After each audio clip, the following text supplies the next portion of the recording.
we're just here really to support this family as they search for their mom and sister. We got word this weekend that she's been missing since early Saturday morning, and they just needed some help and support to try to get the word out that their mom and sister and loved one is missing. And so we wanted to, as best we could, just leverage the work that we've done in the past to try to help this family. And we're obviously very concerned. Across the country, there's a growing number of African American women and young girls who go missing. And there are times that they go missing and no one seems to bother to really look for them intensely. And so it's our objective to help the intensity level rise as it relates to the search for Miss Yolanda Brown. So with that, I want her son to come up to share some information about her, to get it out across the Atlanta metro area. The last place that she was seen was here at this Irish pub here in Hateville, but we know that her phone has been pinging off of some towers out in Covington and Newton County. And so the investigation seems to be between Hateville and Covington, and so it's our hope that anyone that has seen her that can provide any information will contact either the Hateville police or the Covington Newton County Police or Sheriff's Department. And time is obviously always imperative that people get as much information in as quickly as they can. So with that, you'll learn more about Miss Brown from her son and then from her sister. So, Joshua, come on. Hey, I just want everybody to know that everyone who's asking that she's somewhere like laid up or she's somewhere out of town and getting a break, that's not what she do. She's supposed to have done some things with my niece today, this weekend, and this is just not like her. She got medicine she takes every day. She got lupus, she has PTSD, and this ain't making it no better. So I just want to get everybody to understand that we really looking for her. Like, we doing everything we can. We need all the help we can get. There is a suspect, I believe, that somebody who followed her home. I need somebody to put the pressure on Hateville County for the just to go talk to this man, because in Newton County too, to talk to this man, because he's the one who said he was the last one with her. He was here with her and was in the parking lot for hours before he left, and he said he lost her on the expressway. Now, I don't really believe none of that. We ain't seen the car. She driving the 2020 Impala, and we ain't seen the car. We can't find the car. The license plate number has been checked over here, just over here. All the cameras going down the expressway. We ain't got no cameras with her on the expressway. The plate number is CUQ6437. She driving the black 2020 Impala. It's all black with black tinted windows, and they got alloy wheels on it. We've been looking for it. That's the best thing we can do right now, because her phone is off, it's cut off. And it's just like, it's really, we got family all around the country calling me. We got people, her friends, co-workers looking for her. We got all my schoolmates looking for her, and we just really want to know what's going on, what happened to her. And we really need the police in Hateville and Newton County to go talk to the man. To talk to the man who was last talking to her, who last seen her in this parking lot. That's the main thing. Like, if anything happened to her, I'm not comfortable with it, but it's a reality that we got to deal with, and I feel like that this man need to be questioned. And I'm gonna keep saying that because I feel like he had something to do with it. So I'm gonna let my auntie talk and let her tell y'all what's going on. But like I say, I'm just want everybody to put the pressure on these police officers to see about this man who had last seen her. Everything that we know came from his mouth, and he won't participate in trying to find her. So I'm gonna just let my auntie talk, and I hope y'all can. Can you say your name and then spell it for us? My name is Joshua Doty, Joshua Doughty. Thank you. You can just start by saying your name and spell it for us too. My name is Mickey Newtall. It's MICKIENUTALL.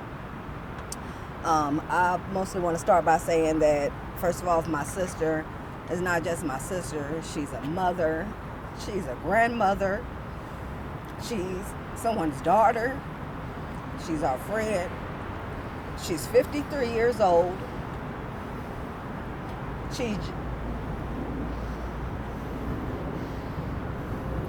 She's just way too friendly.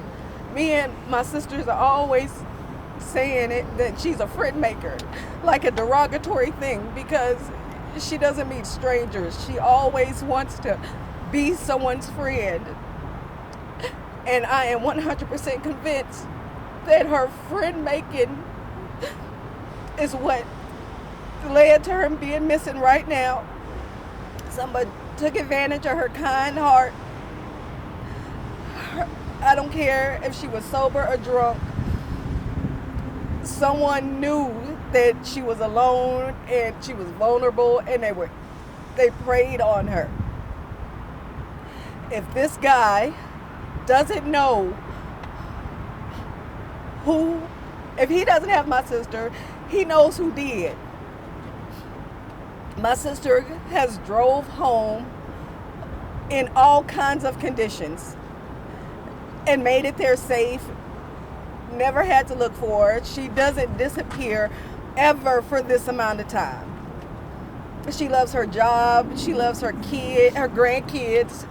She loves her family, and we want her to come home. And if anybody out there knows anything, even if you think it's something small, you seen him at a gas station or whatever, say something. Tell somebody. Tell your local police department to contact the next police department or something until somebody starts doing something. We're doing as much as we can. We're on our social medias and everything, trying to get everyone to pay attention to it. I put my social media public just so other people could see it. And I just want somebody, anybody, to figure out where my sister is, whatever the outcome. We want to know. We don't want her to be like all the hundreds of other missing people in the country who never see their families again, and their families never know what happened to them. Thank you.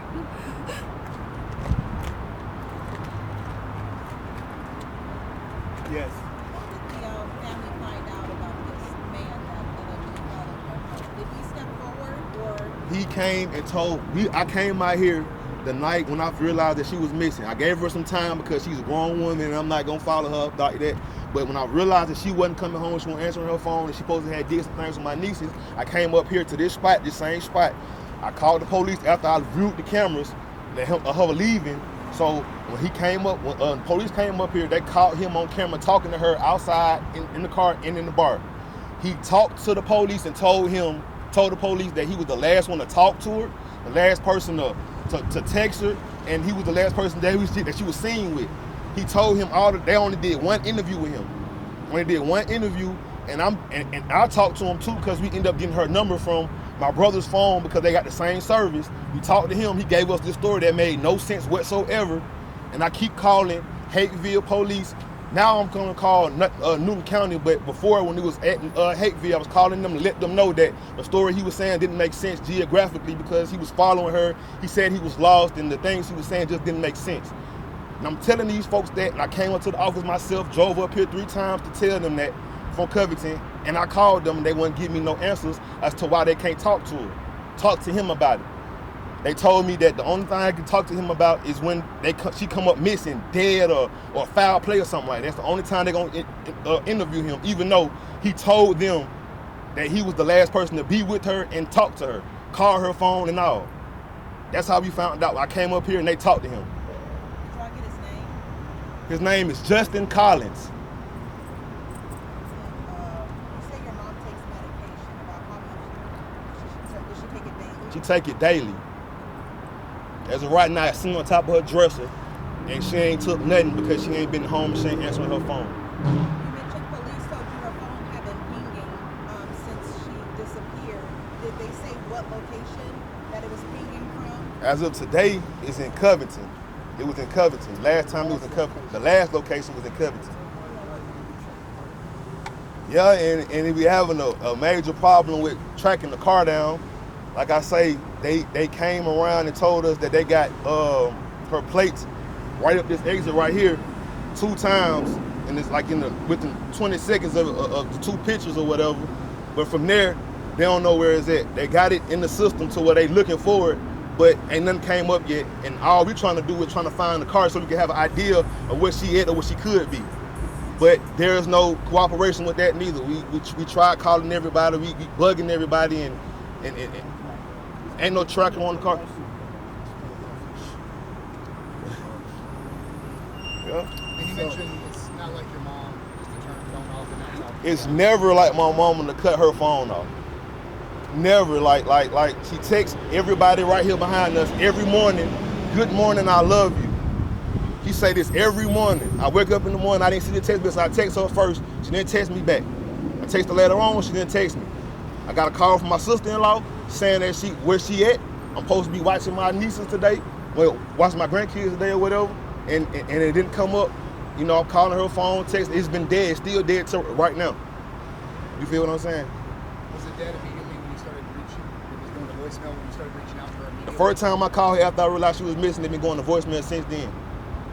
Everybody called me. I want to give you a chance to respond to what Hakeville Police they're telling us. They're telling us because, according to their investigation, they're considering that she left this area on her own accord. And because she allegedly left on her own accord, they're not going to investigate further. And That's what I'm saying. That sounds stupid. That sounds very stupid to me. It sounds very, very stupid to me. That it's just no. I understand that, but like I say, they had an interview with Justin Collins, and he told her what was going on that night. That's the only person we have that knows where she was at after she left here. He admitted that he followed her to Covington, and she got lost in Covington at 4 o'clock in the morning where there's no traffic, nobody on the street, and it's Saturday morning like at 3:30, 4 o'clock in the morning. Ain't nobody going to work, ain't nobody driving to church, none of that. It's late night, early morning. How could you lose her? But this is the story that he said, and they believe her and let it go. What we're looking for is for police to do what they typically do in other situations, and that's collaborate with each other, right? We know that they do it as it relates to prosecuting cases all the time. We see it when they prosecute people just driving from one jurisdiction to another. So this isn't an uncommon request, and under these circumstances, we think it's an absolutely appropriate request that they engage with Covington Police and there be some collaboration before it's too late. That's what this family's concern is. We know that it's all about timing, and we know that the longer that this goes, the less likely that this will end happy for this family. And so right now there should be a full court press by all law enforcement that are involved, and this family is saying they're reaching out, they're crying out, they need law enforcement support immediately. So is it your belief, though, that she might have left here on her own accord, but something happened to her between here and her house and everything? Yeah, definitely. I definitely believe that. Like I say, the dude who was following her, he told the police out his own mouth.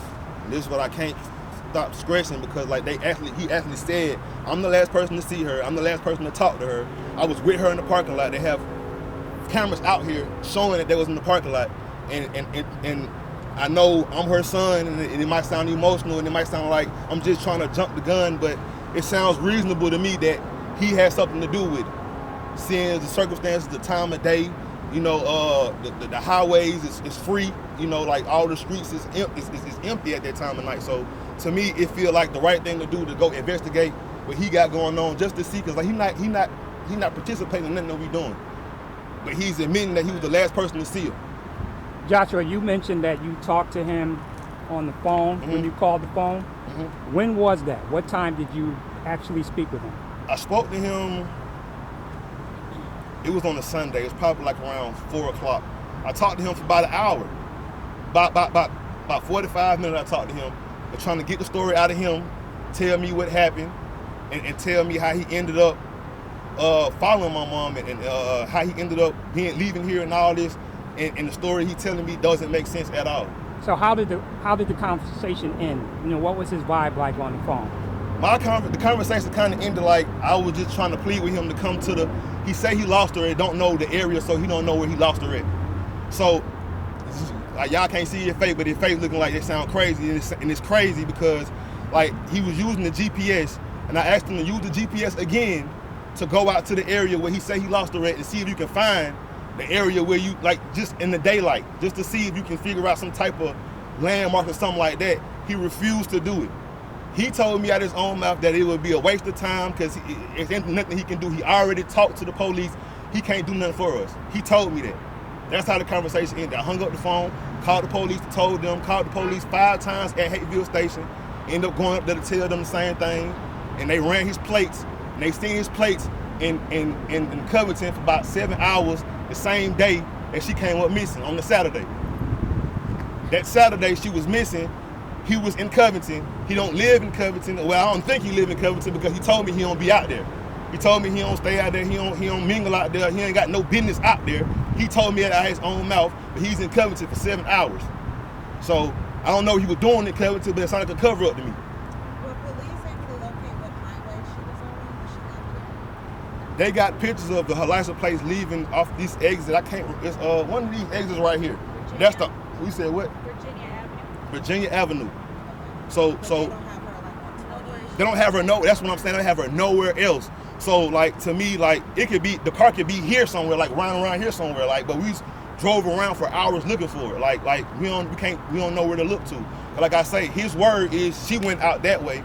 We looked out there, looked out here, and we don't know where to look because his word is going up, we're going off his word. And he hasn't Giving no police locations, none of that. No indication she made it home to her lot, something in the house. Was she down home that night? He lives there. No, I live with her. I watched her when she leave. Like I say, it's a She never frequent. came home. She never Never came came home. home. Never. And it's a frequent place she go to. We all know she come here every weekend after work.